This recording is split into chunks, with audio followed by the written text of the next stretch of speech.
this video class, we shall discuss specialized cells that are found in plants and animals. Let's begin by defining the term specialized cells. What are specialized cells?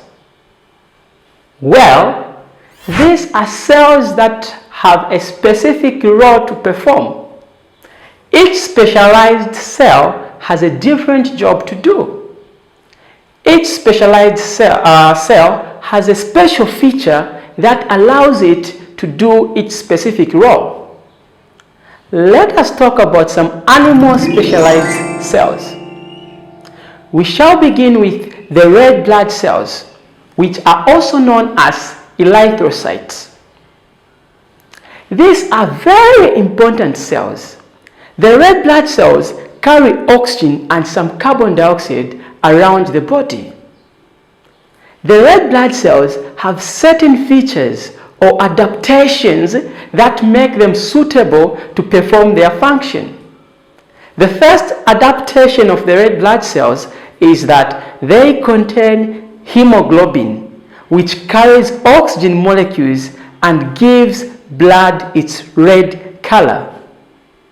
The second adaptation is that when the red blood cells mature, they lose their nucleus to allow more space to carry oxygen.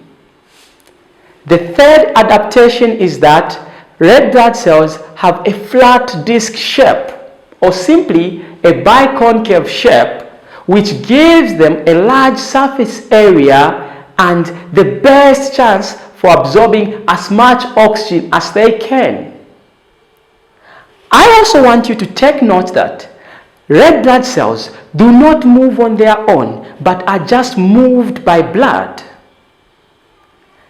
Let us now discuss the nerve cells. The nerve cells transmit electrical impulses.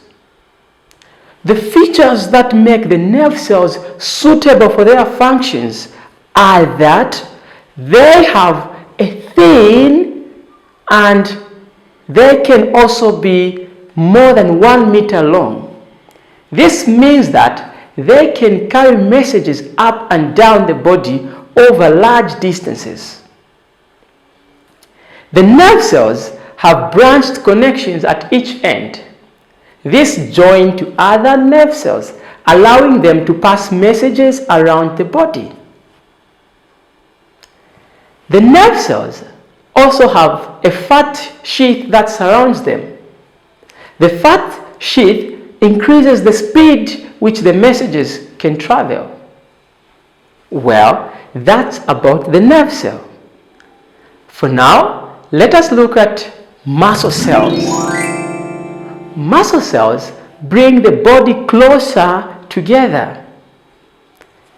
The feature that makes the muscle cells perfect for their function is that the muscle cells are held together in bundles which pull together to make muscles contract, meaning they get shorter and fatter. There are different types of muscle cells. Each one of them is perfectly adapted to its function. These are 1. The cardiac muscles or the heart muscles. These are branched and they join together to make a net. Cardiac muscles contract rhythmically even outside the body. They never get tired. The second type of muscle cells are the skeletal muscles, which join the bones. The cells of the skeletal muscles contract to make the bones move and also for the joints to bend. Then the third one are the smooth muscle cells, which make up thin sheets of muscles, such as the stomach lining.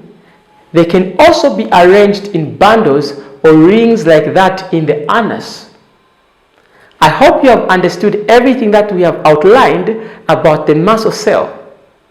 Now, let us discuss the white blood cells, which are also called as leukocytes. White blood cells protect the body against infections. we shall learn about two types of white blood cells. The first one is the lymphocyte. The second one is the phagocyte. The lymphocytes produce antibodies that fight germs. In drawings, you identify the lymphocytes because of their large nucleus. Then, for the phagocytes, these engulf and digest bacteria. They are able to move from one place to another and also able to change shape. In drawings, you will identify the phagocytes because of their lobed nucleus. Having known that about white blood cells, we can now consider the sperm cell. The sperm cell contains a haploid nucleus, a mitochondria on its neck to give it energy, and a tail to help it move. They are normally produced in large numbers. And the functions of the sperm cells is actually for reproduction. So, those are some of the animal specialized cells that you need to know.